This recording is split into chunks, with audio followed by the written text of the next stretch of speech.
ക്യാമ്പിൻ്റെ തീമായി നമ്മൾ തിരഞ്ഞെടുത്തിരിക്കുന്ന വാക്യം ഒരുപക്ഷെ എല്ലാവരും മനഃപ്പാഠമാക്കി മനസ്സിലാക്കി കാണും. എന്നോട് ചേർന്ന് നിങ്ങളൊന്ന് പറയാമോ? എഫേസ്യ ലേഖനം 5-ാം അധ്യായം 15-ാം വാക്യം. ആകയാൽ സൂക്ഷ്മത്തോടെ അജ്ഞാനികളായിട്ടല്ല ജ്ഞാനികളായിട്ടത്രേ നടപ്പാൻ നോക്കുവീൻ. Be very careful then how you live, not as unwise but as wise. ജ്ഞാനികളായിട്ട് നടപ്പാൻ നോക്കുവീൻ. ദൈവഹിതവും മനുഷ്യഹിതവും തമ്മിൽ വെല്ലുവിളികൾ നേരിടുന്ന ഒരു വല്ലാത്ത കാലഘട്ടത്തിൽ നമ്മൾ എത്തിയിരിക്കുകയാണ്. ദൈവഹിതവും മനുഷ്യഹിതവും. നമുക്കെല്ലാവർക്കും നമ്മുടെ ഉള്ളിൽ ഒരു ഹിതമുണ്ട്. ആ ഹിതം നമ്മുടെ എല്ലാവരുടെയും താല്പര്യമാണ്.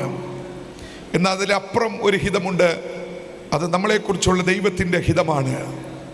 ഇവിടെ പരിശുദ്ധാത്മാവ് ഓർപ്പിക്കുന്നത് നമ്മുടെ ഹിതത്തെ ഒന്ന് മാറ്റിവെച്ചിട്ട്, നമ്മുടെ ഹിതത്തിൻ്റെ പ്രത്യേകത അജ്ഞാനികളുടെ ഹിതമാണ്, ബുദ്ധിഹീനരുടെ ഹിതമാണ്. നമ്മുടെ താല്പര്യത്തിൻ്റെ പ്രത്യേകത എളിയ ബുദ്ധിയിൽ നിന്ന് ഉരുത്തിരിയുന്ന ജ്ഞാനമാണ്. അതിന് പരിധിയും പരിമിതിയും ഉള്ളപ്പോൾ എല്ലാ ബുദ്ധിയെയും സൃഷ്ടിച്ച ദൈവത്തിൻ്റെ ഹിതം മനസ്സിലാക്കി നമ്മൾ ജീവിക്കണമെന്നാണ് പൗലോസ് ഈ ഭാഗത്ത് നമ്മളെ ഓർപ്പിക്കുന്നത്. ന്യൂ ഇൻ്റർനാഷണൽ വേർഷനിൽ അതിനകത്തൊരു പദം നമുക്കിങ്ങനെ കാണുവാൻ കഴിയുന്നുണ്ട്. ബി വെരി കെയർഫുൾ എന്നൊരു പദമാണ് ഉപയോഗിച്ചിരിക്കുന്നത്. ആ പദത്തിന് ഗ്രീക്ക് ഭാഷയിൽ, മൂലഭാഷയിൽ കെയർഫുൾ എന്നുള്ള പദത്തിന് അർത്ഥം കൊടുത്തിരിക്കുന്നത് ഇങ്ങനെയാ, പ്രിയമുള്ളവരെ: properly, extremely accurate and very exact. ഇതിനപ്പുറം ഒരു ഇംഗ്ലീഷ് പദം പറയുവാനില്ലാത്ത വിധത്തിൽ വളരെ ഗൗരവത്തിൽ പൗലോസ്ലീഹ ഓർപ്പിച്ചിരിക്കുന്നു. ദൈവഹിതം മനസ്സിലാക്കി കെയർഫുള്ളായി ഒരു ജീവിതം നയിക്കുവാൻ നമ്മളെക്കുറിച്ച്, ദൈവസഭയിലെ യുവജനങ്ങളെക്കുറിച്ച് കർത്താവ് ആഗ്രഹിക്കുന്നു. അതുകൊണ്ട് പ്രിയമുള്ളവരെ, ജ്ഞാനികളായി ജീവിപ്പാൻ ഈ യൂത്ത് ക്യാമ്പ് കഴിഞ്ഞ് മടങ്ങുമ്പോൾ ഒരു തീരുമാനത്തോടെ മടങ്ങുവാൻ കർത്താവ് നമ്മളെല്ലാവരെയും സഹായിക്കുമാറാകട്ടെ. ഞാൻ വലിയൊരു പ്രസംഗത്തിന് മുതിരുന്നില്ല. സമയം നമ്മുടെ മുന്നിൽ വളരെ ചുരുക്കമാണല്ലോ. ദൈവത്തിൻ്റെ പദ്ധതി മനസ്സിലാക്കി ജീവിക്കുക എന്നുള്ളത് ഏത് മനുഷ്യനെക്കുറിച്ചും ഉൽപ്പത്തി മുതൽ ദൈവം ആഗ്രഹിക്കുന്ന ഒരു വസ്തുതയാണ്. എന്നാൽ ഉൽപ്പത്തി പുസ്തകത്തിൽ തന്നെ ആദ്യ മാതാപിതാക്കൾ ദൈവഹിതം അനുസരിച്ച് ജീവിക്കുന്നതിൽ പരാജയപ്പെടുവാൻ ഇടയായിത്തീർന്നു. ആ ചരിത്രം നമുക്കെല്ലാവർക്കും അറിയാം. അതുകൊണ്ട് പ്രിയമുള്ളവരെ, നമ്മൾ ഈ ഭൂമിയിൽ ജീവിക്കുമ്പോൾ നമ്മൾ മനസ്സിലാക്കേണ്ടുന്ന ഏറ്റവും പ്രധാനപ്പെട്ട ഒരു വസ്തുത, നമ്മളെക്കുറിച്ചുള്ള ദൈവത്തിൻ്റെ പദ്ധതി നമ്മളെല്ലാവരും മനസ്സിലാക്കണം. അതിനുള്ള മാർഗനിർദ്ദേശം നൽകിയിരിക്കുന്ന പുസ്തകമാണ് നമ്മുടെ കയ്യിൽ നമ്മൾ മുറുകെ പിടിച്ചിരിക്കുന്ന വിശുദ്ധ വേദപുസ്തകം. ഒരു മുൻഗണന നമ്മുടെ ജീവിതത്തിൽ നമ്മൾ നിശ്ചയിക്കുമ്പോൾ നമ്മൾ പ്രധാനമായും ശ്രദ്ധിക്കേണ്ടത് ആ വിഷയത്തിൽ ദൈവത്തിൻ്റെ ഉദ്ദേശം എന്താണ് എന്നുള്ളതാണ്. ഒരു മുൻഗണന നമ്മുടെ ജീവിതത്തിൽ തീരുമാനിക്കുമ്പോൾ നമ്മളെക്കുറിച്ചുള്ള ദൈവത്തിൻ്റെ ഉദ്ദേശത്തിന് നമ്മൾ പ്രാധാന്യം കൊടുത്താൽ, ഞാൻ ഒരു കാര്യം ഗ്യാരണ്ടി പറയാം, ജീവിതത്തിൻ്റെ ഒരു മേഖലയിലും നമ്മൾ പരാജയപ്പെടുവാൻ നമ്മുടെ ദൈവം സമ്മതിക്കത്തില്ല. അതുകൊണ്ട് പ്രിയമുള്ളവരെ, ദൈവത്തിൻ്റെ പദ്ധതി മനസ്സിലാക്കി ദൈവഹിതത്തിന് മുൻഗണന കൊടുത്ത് ഒരു ക്രിസ്തീയ ജീവിതം നയിക്കുവാൻ പരിശുദ്ധാത്മാവ് നമ്മളെ ഈ കാലഘട്ടത്തിൽ സഹായിക്കുമാറാകട്ടെ. രോഗവും അതിനുശേഷമുള്ള അതിജീവനവും പ്രമേയമായി അവതരിപ്പിച്ചിരിക്കുന്ന പ്രസിദ്ധമായ ഒരു നോവൽ ഇന്ത്യയിൽ ഒരു എഴുത്തുകാരൻ എഴുതുവാനിടയായി തീർന്നു. രോഗത്തിന് ശേഷം മടങ്ങി വരത്തില്ലെന്ന് വൈദ്യശാസ്ത്രവും മരുന്നുകളും ഡോക്ടർമാരും വിധി എഴുതിയ സ്ഥാനത്ത് അതിനെ അതിജീവിച്ച് മടങ്ങി വന്ന ഒത്തിരി പേർ നമ്മുടെ ഇടയിലുണ്ട്. അങ്ങനെയുള്ളവരെ ഉദ്ദേശിച്ചുകൊണ്ട് ഒരു നോവൽ എഴുതിയിട്ടുണ്ട്. ആ നോവലിൻ്റെ എഴുത്തുകാരൻ താരാശങ്കർ ബന്ദോപാധ്യായ എന്ന് പറയുന്ന മനുഷ്യൻ എഴുതിയ നോവലിൽ മാരക രോഗങ്ങളിൽ നിന്നും മടങ്ങി വന്ന് അതിജീവനം പ്രാപിച്ചവരെ കുറിച്ച് അദ്ദേഹം അതിൽ ഇപ്രകാരമാണ് രേഖപ്പെടുത്തിയിരിക്കുന്നത്: മൃത്യു ഭയം പോലെ മറ്റൊരു ഭയമില്ല. മൃത്യു ലോകത്തിൽ വേദന പോലെ ഒരു വേദനയുമില്ല. എന്ന് പറഞ്ഞാൽ മൃത്യു പോലെ ഒരു ഭയം വേറെയില്ല. മരണം പോലെ വേറൊരു ഭയമില്ല. മരണം പോലെ വേദന സമ്മാനിക്കുന്ന മറ്റൊരു വിഷയവുമില്ല. എന്നാൽ ആ ഭയത്തെ മറികടന്നതിന് ശേഷവും ഞാൻ ഒട്ടകപക്ഷിയെ പോലെ മണ്ണിൽ തല പൂഴ്ത്തി ഇരിക്കണമോ? പ്രസക്തമായൊരു ചോദ്യമാണ്. ഇന്ന് പകൽ ദൈവത്തിൻ്റെ പരിശുദ്ധാത്മാവ് ഓരോരുത്തരോടും ചോദിക്കുന്നു. ഈ ക്യാമ്പ് കഴിഞ്ഞ് നാളെ ഉച്ചയ്ക്ക് മടങ്ങുമ്പോൾ ഒട്ടകപ്പക്ഷിയെ പോലെ തല മണ്ണിൽ പൂഴ്ത്തി ജീവിക്കുന്ന ഒരു സമൂഹമായിട്ടല്ല നമ്മൾ മടങ്ങേണ്ടത്. ജ്ഞാനികളായിട്ട് നാളെ ക്യാമ്പ് കഴിഞ്ഞ് മടങ്ങുമ്പോൾ പിശാചിൻ്റെ തന്ത്രങ്ങളെ മനസ്സിലാക്കി അതിനോട് എതിർത്ത് നിന്ന് ഒരു ജയം കൊയ്യുന്ന വ്യക്തിയെ പോലെ ആവേശത്തോടെ നാളെ മടങ്ങുവാൻ കർത്താവ് കൃപ തരട്ടെ. നമ്മുടെ തലയെ താഴ്ത്തുവാൻ അനേക ശക്തികൾ നമുക്ക് വിരോധമായിട്ടുണ്ട്. നമ്മുടെ അഭിമാനത്തെ ചോദ്യം ചെയ്യുവാൻ അനേക ശക്തികൾ നമുക്ക് വിരോധമായിട്ടുണ്ട്. ഉയർത്തിയിരിക്കുന്ന തലയെ താഴ്ത്തത്തക്കവണ്ണം അനേക വെല്ലുവിളികൾ നമുക്ക് വിരോധമായിട്ടുണ്ട്. ഇന്ന് പകൽ ആ നോവലിൽ എഴുതിയിരിക്കുന്ന ഒരു വാചകം ഞാൻ വീണ്ടും ആവർത്തിക്കുന്നു. അനേക പ്രതിസന്ധികളെ അഭിമുഖീകരിച്ച് ജയിച്ച നമ്മൾ ഒട്ടകപ്പക്ഷിയെ പോലെ ഇനിയും മണ്ണിൽ തല പൂഴ്ത്തി നിൽക്കാനുള്ളവരല്ല. തല ഉയർത്തി മടങ്ങുവാൻ പരിശുദ്ധാത്മാവ് നമ്മളെ സഹായിക്കട്ടെ. നമുക്ക് ചേർന്ന് നമ്മുടെ കർത്താവിനെ ശബ്ദമുയർത്തി ഒന്ന് സ്തുതിക്കാം. Hallelujah, praise the Lord. വല്ലാത്ത വെല്ലുവിളികൾ നിറഞ്ഞ ഒരു കാലഘട്ടത്തിൽ നമ്മൾ ജീവിക്കുമ്പോൾ നമ്മുടെ ടീമിനോടുള്ള ബന്ധത്തിൽ പരിശുദ്ധാത്മാവിൻ്റെ ഹൃദയത്തിൽ പ്രകാശിപ്പിച്ച ചെറിയൊരു വാക്യം ഞാൻ നിങ്ങളെ ഓർപ്പിക്കാം. നമുക്കെല്ലാവർക്കും കാണാതെ അറിയാവുന്ന ഒരു വാക്യമാണ്. യോഹന്നാന്റെ സുവിശേഷം 14-ാം അധ്യായം അതിൻ്റെ 6-ാം വാക്യം. യേശു അവനോട്, ഞാൻ തന്നെ വഴിയും സത്യവും ജീവനുമാകുന്നു, ഞാൻ മുഖാന്തരമല്ലാതെ ആരും പിതാവിൻ്റെ അടുക്കൽ എത്തുകയില്ല. ഒരു യഥാർത്ഥ വഴി, നമ്മുടെ വഴിയെ സൂക്ഷിപ്പീൻ എന്നാണ് നമ്മുടെ തീം. ഒരു യഥാർത്ഥ വഴി നമ്മുടെ മുന്നിൽ തുറന്നു കാണിച്ചത് നമ്മുടെ വാഴ്ത്തപ്പെട്ട കർത്താവാണ്. നമ്മളിവിടെ കണ്ട മതസ്ഥാപകരോ നേതാക്കന്മാരോ വ്യക്തികളോ ഒന്നുമല്ല നമ്മുടെ മുന്നിൽ ഒരു വഴി തുറന്നു കാണിച്ചത്. നമ്മുടെ മുന്നിൽ വഴി തുറന്നു കാണിച്ചത് യഥാർത്ഥ വഴിയെ തിരിച്ചറിയുന്ന, യഥാർത്ഥ വഴിയെ നമ്മളെ നടത്തുവാൻ കഴിയുന്ന നമ്മുടെ വാഴ്ത്തപ്പെട്ട കർത്താവല്ലാതെ മറ്റാരുമില്ല. മനുഷ്യ ചരിത്രത്തിൽ ഇന്നുവരെ ഒരു മതസ്ഥാപകനോ ഒരു മത നേതാവിനോ അവകാശപ്പെടുവാൻ കഴിയാത്ത കാര്യമാണ് നമ്മുടെ കർത്താവ് മാത്രം അവകാശപ്പെടുന്നത്. ഞാൻ തന്നെ വഴിയും സത്യവും ജീവനും ആകുന്നു. യോഹന്നാൻ ഈ ഭാഗം ഉദ്ധരിക്കുമ്പോൾ യോഹന്നാൻ അതിനു മുമ്പ് പറഞ്ഞിരിക്കുന്ന ഒരു വാചകമുണ്ട്. നിങ്ങളുടെ ഹൃദയം കലങ്ങിപ്പോകരുത്, നിങ്ങളുടെ ഹൃദയം കലങ്ങിപ്പോകരുത്. നിങ്ങൾ ആശ്രയിക്കുന്നത് യഥാർത്ഥ വഴി നമ്മുടെ മുന്നിൽ തുറക്കുവാൻ കഴിയുന്ന ഒരു സത്യദൈവത്തെയാണ്. യഥാർത്ഥ വഴി നമ്മുടെ മുന്നിൽ ചൂണ്ടിക്കാണിക്കുവാൻ ഒരുവനുണ്ടെങ്കിൽ നമ്മുടെ വഴിയിൽ എങ്ങും നമ്മൾ തളർന്നിരിക്കേണ്ടി വരത്തില്ല. നമ്മുടെ വഴിയിൽ എങ്ങും നമ്മൾ ബലഹീനരായിരിക്കേണ്ടി വരത്തില്ല. അതുകൊണ്ടാണ് യോഹന്നാൻ പറഞ്ഞത്, നിങ്ങളുടെ കർത്താവ് നിങ്ങളുടെ കൂടെ ഉള്ളത് കൊണ്ട് നിങ്ങളുടെ ഹൃദയം കലങ്ങി പോകരുത്. ശബ്ദമുയർത്തി നമ്മുടെ കർത്താവിനെ ഒന്ന് സ്തുതിക്കുവാൻ നമ്മൾ എത്ര പേർക്ക് കഴിയും? എത്രയോ ശക്തികൾ നമ്മുടെ മനസ്സിനെ മടുപ്പിച്ചിട്ടുണ്ട്. എത്രയോ ശക്തികൾ നമുക്ക് നേരെ വെല്ലുവിളികൾ ഉയർത്തിയിട്ടുണ്ട്. എത്രയോ ശക്തികൾ നമ്മളെ തകർക്കുവാൻ വേണ്ടി ശ്രമിച്ചിട്ടുണ്ട്, തളർത്തുവാൻ വേണ്ടി ശ്രമിച്ചിട്ടുണ്ട്. എന്നാൽ ഇന്ന് രാത്രിയിൽ വ്യക്തിപരമായി ദൈവത്തിന്റെ പരിശുദ്ധാത്മാവ് ചിലരോട് ദൂതറിയിക്കുന്നു, നിങ്ങളുടെ ഹൃദയം കലങ്ങിപ്പോകരുത്. കാരണം യഥാർത്ഥ വഴിയുടെ ഉടമസ്ഥൻ നമ്മളോടുകൂടെയുണ്ട്.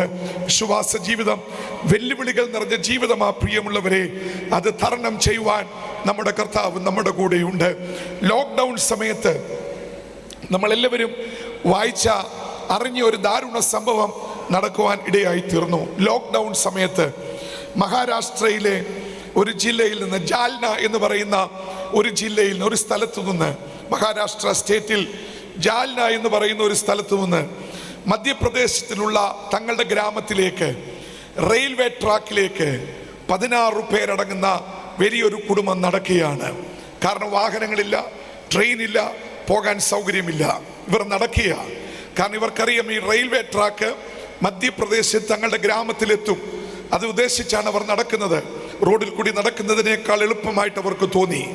എന്നാൽ പല ദിവസങ്ങൾ ഇവർ നടന്നു പോയപ്പോൾ ഇവരുടെ കാലിന് തളർച്ച നേരിട്ടു, ശരീരം ബലഹീനമായി. ഒരു ദിവസം വൈകിയ സമയത്ത് രാത്രിയിൽ ഇവർ നടന്നു പോകുമ്പോൾ ചിലർ പറഞ്ഞു, നമുക്കല്പം വിശ്രമിക്കാം, നമുക്കല്പനേരം ഇവിടെ ഇരിക്കാം. വെള്ളം ആവശ്യത്തിന് കുടിക്കാതെ, ആഹാരം വേണ്ടതുപോലെ കഴിക്കാതെ അല്പസമയത്തെ വിശ്രമത്തിന് വേണ്ടി അവർ അവിടെ ഇരുന്നു. ഉറങ്ങാൻ വിചാരിച്ചില്ല.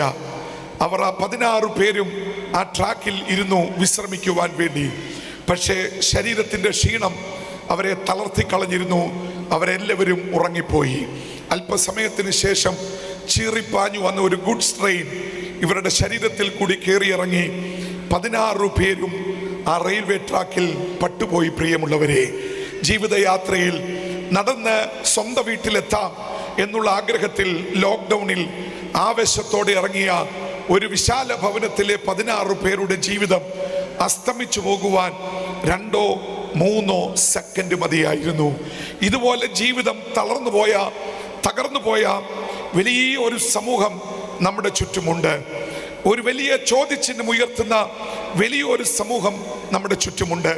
ഒരുപക്ഷെ ഇന്ന് രാത്രിയിൽ ഈ ക്യാമ്പിലും നാളെ എന്താകുമെന്നുള്ള ചിന്തയോടെ മനസ്സിടിഞ്ഞും ഭാരപ്പെട്ടും ആരോഗ്യ വിഷയത്തിലും വിദ്യാഭ്യാസ വിഷയത്തിലും സാമ്പത്തിക മേഖലയിലും ചോദ്യചിഹ്നങ്ങളുമായി തളർന്നിരിക്കുന്ന ഒരു സമൂഹം ഇവിടെ വന്നിട്ടുണ്ടെങ്കിൽ, ആ റെയിൽവേ ട്രാക്കിൽ തളർന്നിരുന്ന് മടുത്തവരെ പോലെ ജീവിതം തീരാനുള്ളവരല്ല ദൈവസഭയുടെ യുവജന ക്യാമ്പിൽ വന്നിരിക്കുന്ന ഓരോരുത്തരും.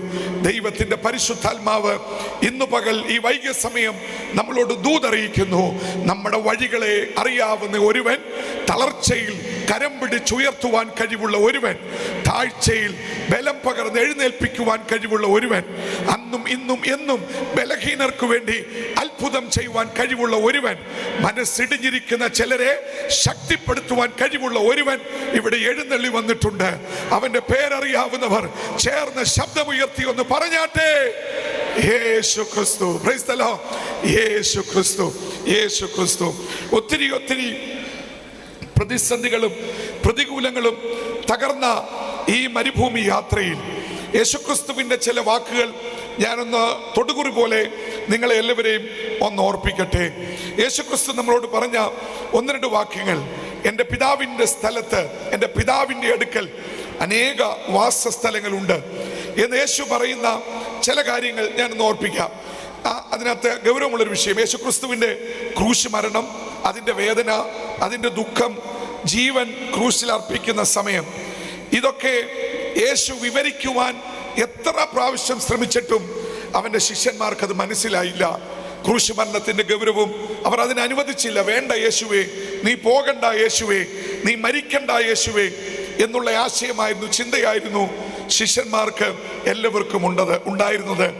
യേശുക്രിസ്തുവിനെ ബന്ധനസ്ഥനാക്കിയത് മുതൽ ക്രൂശ് വരെയും 12 ശിഷ്യന്മാർ അവനുണ്ടായിട്ടും ഒരാൾ മാത്രമേ അവസാനം വരെ കൂടെ ഉണ്ടായിരുന്നുള്ളൂ. അത് മറ്റാരുമല്ല, യോഹന്നാൻ മാത്രം. ക്രൂശ് വരെ യേശുവിനെ പിന്തുടരുവാൻ അന്ന് യോഹന്നാന് മാത്രമേ കഴിഞ്ഞുണ്ടായിരുന്നുള്ളൂ. മറ്റെല്ലാവരും മാറിപ്പോയി. യേശു എന്തിനു വേണ്ടിയാണ് ഇത് സഹിക്കുന്നത് എന്ന് ഉൾക്കൊള്ളുവാൻ കഴിയാത്ത അവസരം, തളർന്നുപോയ ഒരു ശിഷ്യ സമൂഹം. ആ ശിഷ്യ സമൂഹത്തിന് നേരെ ഒരമ്മ പറയുന്നത് പോലെ, ഒരമ്മയുടെ വാത്സല്യത്തോടെ യേശു പറഞ്ഞ ഒരു വാചകമാ, നിങ്ങളുടെ ഹൃദയം കലങ്ങി പോകരുത്. Praise the Lord. ഒരമ്മയുടെ വാത്സല്യത്തോടെ യേശു പറഞ്ഞു. മെയ് 10 എന്ന് പറയുന്ന ദിവസം നിങ്ങൾക്ക് എല്ലാവർക്കും അറിയാമായിരിക്കും. ആ ദിവസത്തിനൊരു പ്രത്യേകതയുണ്ട്, മദേഴ്സ് ഡേ. അമ്മമാരെ നമ്മൾ ഓർക്കുന്ന ദിവസമാണ് മെയ് 10. എല്ലാവരും നിങ്ങളുടെ ബുക്കിലും നോട്ട് ബുക്കിലോ പുസ്തകത്തിലോ ബൈബിളിൻ്റെ ഒരു പേജിൻ്റെ അരികിൽ മെയ് 10 എന്നൊന്ന് കോറിയിട്ടിരിക്കണം. ഇത്രയും നമുക്ക് വാത്സല്യം നൽകിയ, സ്നേഹം നൽകിയ, കരുതൽ നൽകിയ മറ്റാരും ഈ ഭൂമിയിലില്ല. ഇവിടെ ഇരിക്കുന്നതിൽ ഞാൻ ഉൾപ്പെടെ നല്ലൊരു ഭാഗത്തിൻ്റെ അമ്മമാർ ഒരുപക്ഷെ ഇന്ന് ഭൂമിയിൽ കാണത്തില്ല. അവർ നിത്യതയിൽ വിശ്രമിക്കുന്നുണ്ടായിരിക്കും. ഞാൻ പറഞ്ഞു വന്നതിൻ്റെ അർത്ഥം ഇത്രയേ ഉള്ളൂ. ഒത്തിരി വാത്സല്യവും സ്നേഹവും ഈ ഭൂമിയിൽ നമുക്ക് കോരിത്തന്നിട്ടുള്ള നമ്മുടെ അമ്മമാരും ഇന്നല്ലെങ്കിൽ നമ്മളെ മാറ്റപ്പെടും. നമ്മുടെ ഹൃദയത്തിനുള്ളിൽ ഒരു നൊമ്പരമായി അവരുടെ ഓർമ്മ അവശേഷിക്കും. എന്നാൽ ഒരിക്കലും മാറ്റാൻ കഴിയാത്ത, മാറ്റപ്പെടാത്ത, വാക്ക് പറഞ്ഞിട്ട് മാറാത്ത, അവസാനം വരെ നമ്മളെ നടത്തുവാൻ ശക്തിയുള്ള ഒരമ്മയുടെ വാത്സല്യത്തേക്കാൾ ഇരട്ടി വാത്സല്യമുള്ള യേശു ക്രിസ്തു ദൈവസഭയിലെ യുവജനങ്ങളോട് പറയുന്നു, ഒന്നിൻ്റെ മുന്നിലും നിങ്ങളുടെ മനസ്സ് കലങ്ങി പോകരുത്. പിശാചിന്റെ ഏറ്റവും വലിയ ലക്ഷ്യം നമ്മളെ തളർത്തുക എന്നുള്ളതാണ്. പിശാചിന്റെ ഏറ്റവും വലിയ ചിന്ത നമ്മളെ ബലഹീനരാക്കുക എന്നുള്ളതാണ്. പിശാചിന്റെ ഏറ്റവും വലിയ പദ്ധതി നമ്മളെ തകർത്ത് തരിപ്പണമാക്കുക എന്നുള്ളതാണ്. അതിന് തന്ത്രങ്ങളും പദ്ധതികളും കഴിഞ്ഞ നാളുകളിൽ അവൻ പയറ്റിയിട്ടും ഇന്ന് രാത്രിയിലും ബലത്തോടെ ആരോഗ്യത്തോടെ ഈ ദൈവദാസന്മാരുടെ നിരയുൾപ്പെടെ ശ്രേഷ്ഠന്മാരായ ദൈവദാസന്മാർ, ദൈവമക്കൾ, മാതാക്കൾ, സഹോദരിമാർ, കുഞ്ഞുങ്ങൾ ഇവിടെ ഉറച്ചിരിക്കുവാനുള്ള ഏക കാരണം അവൻ നമ്മളോട് പറഞ്ഞ ദൂത, നിങ്ങളുടെ ഹൃദയം കലങ്ങി പോകരുത്. Praise the Lord. നിങ്ങളുടെ ഹൃദയം കലങ്ങി പോകരുത്. ഇന്ന് പകൽ ഒരു ദൈവശക്തിയായി ഈ ദൂത് തീരട്ടെ എന്ന് ഞാൻ കർത്താവിൽ ആഗ്രഹിക്കുന്നു. യേശുക്രിസ്തുവിന്റെ ഒന്ന് രണ്ട് കാര്യങ്ങൾ ഞാൻ പെട്ടെന്ന് ഓർപ്പിച്ച എൻ്റെ വാക്കുകളെ ഇവിടെ ഉപസംഹരിക്കാം. ആശ്വാസത്തിൻ്റെയും കരുതലിൻ്റെയും വാക്കുകളും സ്പർശനവും ആഗ്രഹിക്കാത്തവർ ആരുമില്ല. നമ്മുടെ എല്ലാവരുടെയും ഒരു ചിന്തയാണ് ആശ്വാസത്തിൻ്റെ വാക്കുകൾ, കരുതലിൻ്റെ വാക്കുകൾ, ഒരു സ്നേഹത്തിൻ്റെ സ്പർശനം ആഗ്രഹിക്കാത്തവർ ആരും ഇന്ന് ഈ ഭൂമിയിൽ ഇല്ല. എന്നാൽ യേശുക്രിസ്തുവിൻ്റെ ശബ്ദം നമ്മളെ ഓർപ്പിച്ചുണർത്തേണ്ടത്, അതുകൊണ്ട് നമ്മൾ വിശ്വാസം അർപ്പിക്കേണ്ടത് നമ്മുടെ ജോലിയിലല്ല, നമ്മുടെ ശമ്പളത്തിലല്ല, നമ്മുടെ വരുമാനത്തിലല്ല, നമ്മുടെ സുഹൃത്തുക്കളിലല്ല, നമ്മുടെ പ്രിയപ്പെട്ടവരിലല്ല. കാരണം നമ്മൾ ആഗ്രഹിക്കുന്ന ആശ്വാസം അതിൻ്റെ പൂർണ്ണ അളവിൽ തരുവാൻ ഒരു സുഹൃത്തിനും കഴിയത്തില്ല. നമ്മൾ ആഗ്രഹിക്കുന്ന സമാധാനം പൂർണ്ണ അളവിൽ തരുവാൻ ഒരു ശമ്പളത്തിനും കഴിയത്തില്ല. നമ്മൾ ഇഷ്ടപ്പെടുന്ന അംഗീകാരം ഈ ഭൂമിയിലോ എങ്ങും നമുക്ക് നൽകുവാൻ ഒരു പദവിക്കും ഒരു ശമ്പളത്തിനും കഴിയത്തില്ല. എന്നാൽ യേശുക്രിസ്തു നമുക്കൊരു ഉറപ്പ് നൽകിയിട്ടുണ്ട്. ഞാൻ ഒരു അംഗീകാരം തന്നാൽ ലോകം നിങ്ങളെ അംഗീകരിച്ചേ മതിയാകത്തുള്ളൂ. ഞാൻ ഒരുവനെ ഉയർത്തിയാൽ നിങ്ങളെ നിന്ദിക്കുന്നവൻ കൂടി നിങ്ങളെ അംഗീകരിച്ചേ മതിയാകത്തുള്ളൂ. ഞാൻ ഒരുവനെ മാനിച്ചാൽ നിങ്ങളെ പരിഹസിക്കുന്നവർ കൂടി നിങ്ങളെ പ്രശംസിച്ചേ മതിയാകത്തുള്ളൂ. ഇന്ന് പകൽ ദൈവത്തിന്റെ പരിശുദ്ധാത്മാവ് വ്യക്തിപരമായി ചിലരോട് ദൂതറിയിക്കുക. നാളെ ഈ ക്യാമ്പ് കഴിഞ്ഞ് തളർന്നു പോകേണ്ടുന്ന ഒരു സമൂഹമല്ല. യേശുക്രിസ്തു പറഞ്ഞൊരു വാചകം, എന്നിൽ വിശ്വസിപ്പീൻ, എൻ്റെ പിതാവിലും വിശ്വസിപ്പീൻ. അങ്ങനെ വിശ്വസിച്ച ആരും ലജ്ജിച്ചു പോയിട്ടില്ല എന്നുള്ള ചരിത്രം പറയുന്ന പുസ്തകമാണ് വിശുദ്ധ വേദപുസ്തകം. ഈ പുസ്തകത്തിൽ ലജ്ജിക്കാത്ത സാക്ഷികളുടെ ഒരു ചരിത്രം പറഞ്ഞിട്ടുണ്ടെങ്കിൽ ഇന്ന് രാത്രിയിലും അവരിൽ വിശ്വസിക്കുന്നവരിൽ ആ ചരിത്രം ഉറങ്ങുന്ന ചരിത്രമല്ല, അത് ജീവനുള്ള ചരിത്രമായി ഇവിടെ ആയിരിക്കട്ടെ എന്ന് ഞാൻ നിങ്ങളോട് ഓർപ്പിക്കുന്നു. യേശു പറഞ്ഞൊരു വാചകം ഞാൻ വീണ്ടും ആവർത്തിക്കുന്നു. ജീവിതയാത്രയിൽ കുറിക്കുകൊള്ളേണ്ടുന്ന ഒരു പ്രധാന വാചകം, എൻ്റെ സമാധാനം അതുപോലെയല്ല, എൻ്റെ സമാധാനം ഞാൻ തരുന്നത്. ആവർത്തിച്ച് യേശു ഈ വാചകം പറയുമ്പോൾ യേശു ലോകത്തിന് വെളിവാക്കി കൊടുത്തത്, ഈ സത്യം ലോകത്തിന് ക്രിസ്തു വെളിപ്പെടുത്തി കൊടുത്തത് തൻ്റെ കാൽവറി ക്രൂശ് മരണത്തിൽ കൂടിയാണ്. ക്രൂശിലെ വേദനയിലും മരണ സാഹചര്യത്തിലും സ്വർഗസ്ഥനായ പിതാവിൽ നിന്ന് മനസ്സമാധാനം അനുഭവിക്കുവാനും കോളിളക്കങ്ങളുടെ മധ്യത്തിൽ ശാന്തമായി നിൽക്കുവാനും സംഭവബഹുലമായ പ്രതിസന്ധികളിൽ സമചിത്തതയോടെ പിടിച്ചു നിൽക്കുവാനും കഴിയുമെന്ന് തൻ്റെ ജീവിതത്തിൽ കാണിച്ച് നമ്മുടെ മുന്നിൽ ഒരു വഴി വെട്ടി തുറന്നു തന്നവന്റെ പേരാ യേശു ക്രിസ്തു. എന്തെല്ലാം കോളിളക്കങ്ങൾ താൻ നേരിട്ടു, എന്തെല്ലാം പരിഹാസങ്ങൾ താൻ നേരിട്ടു, എന്തെല്ലാം പ്രതിസന്ധികൾ താൻ നേരിട്ടു, എന്തെല്ലാം ഒറ്റപ്പെടുത്തലുകൾ താൻ നേരിട്ടു, എന്തെല്ലാം മുറിവുകൾ തൻ്റെ ശരീരത്തിൽ സംഭവിച്ചു. കാൽവറി ക്രൂശിലെ കൊലക്കളത്തിൽ അവൻ്റെ ശരീരം തകർത്ത് തരിപ്പണമാക്കുവാൻ റോമൻ ഗവൺമെന്റിന്റെ പടയാളികൾ ശ്രമിച്ചില്ലേ പ്രിയമുള്ളവരെ? ഇതെല്ലാം സഹിക്കുകയും ജീവിതത്തിൽ നേരിടുകയും ചെയ്ത യേശു പറഞ്ഞു, നിങ്ങൾ കലങ്ങരുത്, എൻ്റെ സമാധാനം ഞാൻ നിങ്ങൾക്ക് തരുന്നു. ആ പറഞ്ഞതിൻ്റെ അർത്ഥം എന്താണെന്നറിയാമോ? എന്തെല്ലാം വെല്ലുവിളികൾ നമ്മുടെ നേരെ ഉയർന്നാലും സമാധാനത്തോടെ ഞാൻ കിടന്നുറങ്ങും എന്ന് പറയുവാൻ കഴിയുന്ന ഒരൊറ്റ കൂട്ടർ മാത്രമേ ഉള്ളൂ. അതിവിടെ ഇരിക്കുന്ന നമ്മൾ ഓരോരുത്തരും. പ്രതിസന്ധികളുടെ മുന്നിൽ ഉറക്കം നഷ്ടപ്പെടുന്നവരല്ല ദൈവമക്കൾ.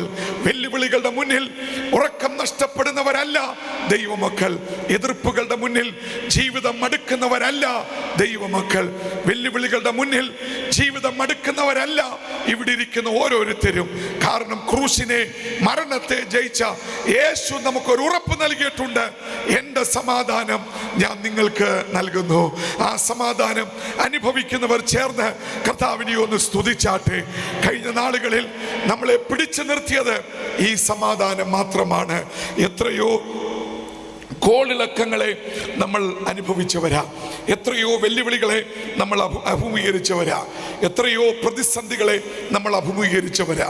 എന്നാൽ ഇന്ന് രാത്രിയിലും അല്പം സമാധാനത്തോടെ ഇരിപ്പാൻ ദൈവം നമുക്കൊരു ഭാഗ്യം നൽകിയെങ്കിൽ നമ്മുടെ വഴിയെ നേരെയാക്കുന്ന ഒരു ദൈവം നമുക്ക് അനുകൂലം ആയിട്ട് ഉണ്ടായിരുന്നു.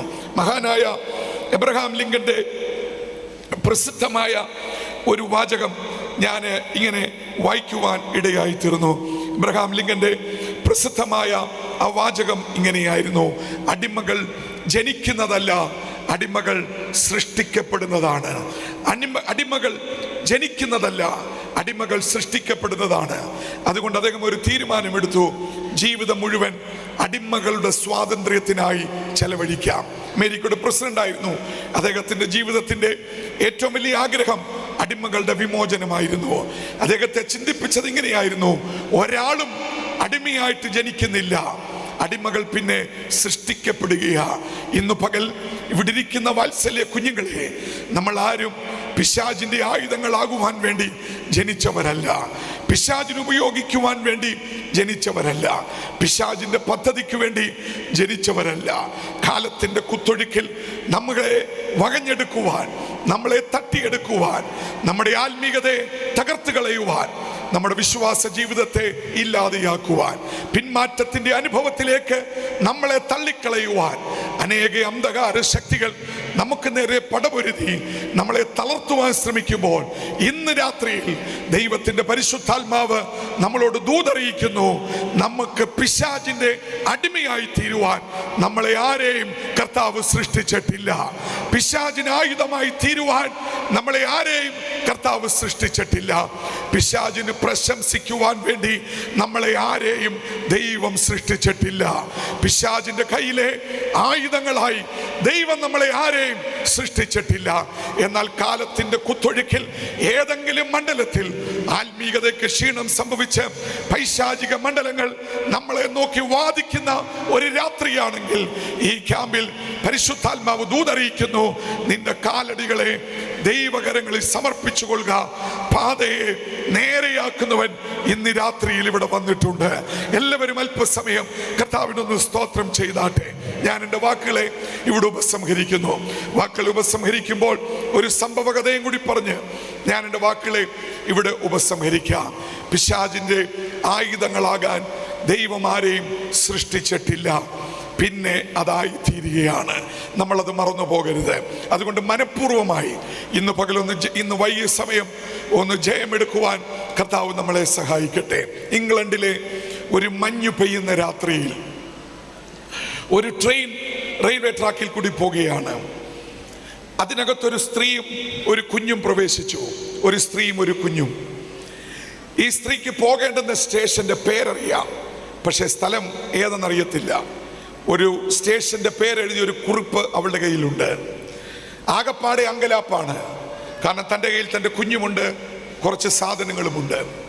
ഏകദേശം മധ്യഭാഗത്ത് ആ ട്രെയിനിലെത്തിയതിനു ശേഷം ഈ സ്ത്രീ തൻ്റെ അടുത്തിരുന്ന മാന്യനായ വ്യക്തിക്ക് ഈ സ്ഥലപ്പേര് കാണിച്ചു കൊടുത്തു. സാർ, എനിക്ക് ഇറങ്ങേണ്ടുന്ന സ്ഥലം ഇതാണ്, പക്ഷെ സ്ഥലം ഏതെന്ന് അറിയത്തില്ല, അങ്ങനെ ഒന്ന് സഹായിക്കണം. ആ സ്ഥലം വായിച്ചു നോക്കിയിട്ട് ആ മനുഷ്യൻ പറഞ്ഞു: നീ ഒന്നുകൊണ്ടും ഭാരപ്പെടണ്ട, ഞാൻ ഈ റൂട്ടിലെ ഒരു സ്ഥിരം യാത്രക്കാരനാണ്, സ്ഥലം എനിക്കറിയാം. അർദ്ധരാത്രി കഴിഞ്ഞ് വെളുപ്പിനെ സമയത്തോട് അടുക്കുമ്പോഴേ ട്രെയിൻ അവിടെ എത്തുകയുള്ളൂ. അതുകൊണ്ട് നീ ഒരു കാര്യം ചെയ്യ്, ഇരുന്നുറങ്ങിക്കോ, ഒത്തിരി സമയമുണ്ട്, ഒത്തിരി ദൂരമുണ്ട്, നിനക്ക് വിശ്രമിക്കുവാൻ സമയമുണ്ട്. ആശ്വാസത്തോടെ ആ സ്ത്രീയും കുഞ്ഞും ആ ട്രെയിനിലിരുന്ന് ഉറങ്ങി വിശ്രമിച്ചു. അർദ്ധരാത്രി കഴിഞ്ഞ ഒരു സമയത്ത് ഈ ജെന്റിൽമാൻ ആ സ്ത്രീയെ തട്ടി വിളിച്ചു, തട്ടി എഴുന്നേൽപ്പിച്ചിട്ട് പറഞ്ഞു: ഇപ്പോൾ ട്രെയിൻ ഒരു സ്റ്റേഷനിൽ നിൽക്കുകയാണ്, അടുത്ത സ്റ്റേഷൻ അതാണ് നിനക്ക് ഇറങ്ങേണ്ടുന്ന സ്റ്റേഷൻ. ഇനി ഞാൻ പറയേണ്ട കാര്യമില്ല, നീ ഒരു കാര്യം ചെയ്യ്, കുഞ്ഞും സാധനങ്ങളുമുണ്ട്, നിനക്ക് ഇവിടെ നിന്ന് പോയി ഇറങ്ങാൻ ബുദ്ധിമുട്ടാ, ഡോറിൻ്റെ അടുക്കൽ പോയിരുന്നാൽ മതി, പെട്ടെന്ന് ഇറങ്ങാം, ട്രെയിൻ പെട്ടെന്ന് വിടും, അതുകൊണ്ട് അവിടെ പോയിരിക്കുന്നതായിരിക്കും നല്ലത്. ഒത്തിരി നന്ദി പറഞ്ഞിട്ട് ഈ സ്ത്രീ ഈ കുഞ്ഞും സാധനങ്ങളുമായി ഡോറിൻ്റെ അരികിൽ പോയിരുന്നു. അദ്ദേഹം ഉറങ്ങുവാൻ ആരംഭിച്ചു. അപ്പോഴാണ് ആ മനുഷ്യനൊരു സ്വസ്ഥത വന്നത്. ഇത്ര നേരവും അങ്കലാപ്പാൻ, ഇവളെ ഇറക്കണമല്ലോ, തെറ്റിപ്പോകല്ലോ, സ്ത്രീയും കുഞ്ഞുമാണല്ലോ എന്നൊരു ചിന്ത അദ്ദേഹത്തെ അലട്ടി. ഇവർ പോയിരുന്നു. ഇദ്ദേഹം ഉറങ്ങാൻ ആരംഭിച്ചു. അല്പസമയം ഈ ട്രെയിൻ ഓടിക്കഴിഞ്ഞ് നിന്നു. അപ്പോൾ അദ്ദേഹം മനസ്സിലോർത്തു, ഈ സ്ത്രീയും കുഞ്ഞും അവിടെ ഇറങ്ങിയിട്ടുണ്ട്, ട്രെയിൻ നിന്നല്ലോ അവളുടെ സ്റ്റേഷൻ. വീണ്ടും ഈ ട്രെയിൻ മൂവ് ചെയ്തു. അല്പം മിനിറ്റുകൾ കൂടി കഴിഞ്ഞപ്പോൾ, കുറച്ചു നേരം കൂടി ഓടിക്കഴിഞ്ഞപ്പോൾ വീണ്ടും ഈ ട്രെയിൻ ഒന്നുകൂടെ നിന്നു. അദ്ദേഹം ആ ഷട്ടർ ഒന്ന് പൊക്കി നോക്കിയപ്പോൾ അവൾക്ക് ഇറങ്ങേണ്ടുന്ന സ്റ്റേഷനിലാണ് ഇപ്പോൾ ഈ ട്രെയിൻ നിൽക്കുന്നത്. അദ്ദേഹം ചാടി എഴുന്നേറ്റു, അലറിക്കൊണ്ട് എൻജിൻ റൂമിനെ ലക്ഷ്യമാക്കി അദ്ദേഹം ഓടി. ആ എൻജിൻ ഡ്രൈവറോട് അലറി ചോദിച്ചു, എന്തിനാ അല്പം മുമ്പ് ഈ ട്രെയിൻ നിർത്തിയത്? എൻജിൻ ഡ്രൈവർ പറഞ്ഞു, ഭയങ്കര മൂടൽ മഞ്ഞായിരുന്നു, വഴി കാണത്തില്ലായിരുന്നു, ട്രാക്ക് കാണത്തില്ലായിരുന്നു, അതുകൊണ്ട് നമ്മളൊന്ന് നിർത്തി, ഉടനെ വിട്ടല്ലോ. അയ്യോ, ആ സ്ത്രീയും കുഞ്ഞും ഇറങ്ങിയത് കൊടുങ്കാട്ടിൽ ആയിപ്പോയല്ലോ. പിറ്റേ ദിവസത്തെ റെയിൽവേ പ്രൊട്ടക്ഷൻ ഫോഴ്സ് കണ്ടെത്തിയത് ആ സ്ത്രീയുടെയും കുഞ്ഞിൻ്റെയും ചത്തുവിറങ്ങലിച്ച ശരീരമായിരുന്നു. അന്ന് രാത്രിയിൽ അവരെ രക്ഷിക്കുവാൻ ആർക്കും കഴിഞ്ഞില്ല. എന്താ ഇവിടെ സംഭവിച്ചത്? പേരറിയാമായിരുന്നു, കറക്റ്റ് ട്രെയിൻ ആയിരുന്നു, യഥാർത്ഥ ട്രെയിനിൽ കയറി. സ്ഥലത്തിൻ്റെ പേരും അറിയാമായിരുന്നു, സ്ഥലമറിയാവുന്ന ഒരു വഴികാട്ടിയും ഉണ്ടായിരുന്നു. പക്ഷെ ഇടയ്ക്ക് വെച്ച് എവിടെയോ വഴി തെറ്റിപ്പോയി. വാച്ച് യുവർ സ്റ്റെപ്സ് എന്ന് പറഞ്ഞാൽ നിന്റെ വഴികളെ നീ സൂക്ഷിച്ചു കൊള്ളാനാ. ഞാനൊരു ദൂത് പറയാം. 37-ാം സങ്കീർത്തനം 5-ാം വാക്യം, നിന്റെ വഴി യഹോവയെ ഭരമേൽപ്പിക്കുക, അവനിൽ തന്നെ ആശ്രയിക്കുക, അവൻ ചിലത് നമുക്ക് വേണ്ടി ചെയ്യുന്ന ദൈവമാണ്. എല്ലാവരും അല്പസമയം കർത്താവിനെ ഒന്ന് സ്തുതിച്ചാട്ടെ, ശബ്ദമുയർത്തി ഒന്ന് സ്തുതിച്ചാട്ടെ. നിങ്ങളുടെ ഹൃദയം കലങ്ങി പോകരുത്. കലക്കുന്ന വെല്ലുവിളികൾ ഉണ്ടാകും. കലാലയങ്ങളിൽ, സ്കൂളുകളിൽ, ഭാവിയോടുള്ള ബന്ധത്തിൽ നാളെ എന്താകും? അനേക ചിന്തകൾ നമ്മളെ അലട്ടാം, അനേക വെല്ലുവിളികൾ നമുക്ക് നേരെ വരാം. ഇന്ന് രാത്രിയിൽ ഇത്രയും സമൂഹത്തിന് മുന്നിൽ ഞാനിവിടെ നിന്ന് പ്രസംഗിക്കുമ്പോൾ, ശ്രേഷ്ഠന്മാരായ കർത്താവിൻ്റെ ദാസന്മാർ ഇവിടെ നിരന്നിരിക്കുമ്പോൾ, ഞങ്ങൾക്ക് ഉറപ്പോടെ ഒരു കാര്യം പറയുവാൻ പറ്റും: പിശാചിന്റെ തന്ത്രങ്ങളല്ല ജയിക്കുന്നത്, ദൈവത്തിന്റെ പദ്ധതിയെ ജയിക്കത്തുള്ളൂ. നമ്മളെ തന്നെ നോക്കി പറ, ഇവിടെ ജയിക്കുന്നത് ദുഷ്ടന്റെ ആലോചനയല്ല, ദൈവത്തിന്റെ ഹിതത്തെ അവൻ ജയിപ്പിക്കുന്ന ദൈവമാ. ഇവിടെ ജയിക്കുന്നത് തന്ത്രങ്ങളല്ല, ഇവിടെ ജയിക്കുന്നത് ദൈവത്തിന്റെ കൃപയാണ്. വിശ്വസിക്കുന്നവർ കർത്താവിനെ ഒന്ന് സ്തുതിച്ചാട്ടെ. ഹല്ലേലൂയ. അതുകൊണ്ട് ബി കെയർഫുൾ. നമുക്ക് ശ്രദ്ധയുള്ളവരായിരിക്കാം, നമുക്ക് ധൈര്യമുള്ളവരായിരിക്കാം. പാട്ട് കേൾക്കാനാണ് നിങ്ങൾക്ക് ഒത്തിരി ആവേശം എന്നെനിക്കറിയാവുന്നതുകൊണ്ട് ഞാൻ മനഃപൂർവ്വമായി എൻ്റെ വാക്കുകളിലൂടെ ഉപസംഹരിക്കുന്നു. നമ്മുടെ വഴി കർത്താവിനെ ഏൽപ്പിക്കാം. നാളെ ഉച്ചയ്ക്ക് ഈ ക്യാമ്പ് കഴിഞ്ഞ് നമ്മൾ മടങ്ങും. പക്ഷേ തീം ഉള്ളിൽ നിന്ന് പോകരുത്. Watch your steps. നിന്റെ കാലടികളെ നീ സൂക്ഷിക്കുക. അതിനെ തെറ്റിക്കുന്ന വെല്ലുവിളികൾ ഉണ്ടാകും, പ്രതിസന്ധികൾ ഉണ്ടാകും. ഒരിക്കലും പിശാചിന് അടിമയാകാൻ ലിങ്കൻ പറഞ്ഞതുപോലെ ആരും സൃഷ്ടിക്കപ്പെട്ടിട്ടില്ല. ക്രമേണ നമ്മൾ ഒതുക്കപ്പെടുന്നതാണ്. ദൈവം നമ്മളെ സൃഷ്ടിച്ചത് ദൈവത്തിൻ്റെ മക്കളായി തീരാൻ വേണ്ടിയാണ്. ആ ദൈവഹിതം മനസ്സിലാക്കി ജയകരമായ ഒരു ക്രിസ്തീയ ജീവിതം നയിക്കുവാൻ പരിശുദ്ധാത്മാവ് സഹായിക്കട്ടെ.